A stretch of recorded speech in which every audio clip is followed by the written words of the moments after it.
ఒకరి కోరికకు వ్యతిరేకంగా మాట్లాడే వాళ్ళు ఏ రకంగా వైఎస్ఆర్ వారసులైతారో మీరు ఒక్కసారి ఆలోచన చెయ్యండి. ఇవాళ ఆంధ్రప్రదేశ్లో ఇక్కడున్న పరిస్థితులు, ఇక్కడి రాజకీయాలను కాంగ్రెస్ పార్టీ తెలంగాణ శాఖ అధ్యక్షుడిగా, తెలంగాణ రాష్ట్ర ముఖ్యమంత్రిగా కొన్ని సంవత్సరాల నుంచి నిశితంగా గమనిస్తున్నా. ఈ ప్రాంతానికి ఇక్కడ పాలించే నాయకులుగా మేము కావాలనుకుంటున్నారు, కానీ ప్రశ్నించే గొంతులు ఎవరి ప్రాంతంలో లేరు. ఎందుకంటే ప్రశ్నించే గొంతులు ఉన్నప్పుడే పాలకులు మన మాట వింటారు.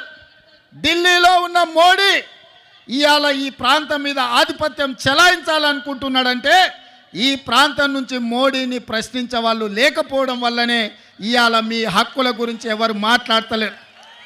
10 ఏళ్ళైనా మీ పోలవరం పూర్తి కాలే, 10 ఏళ్ళైనా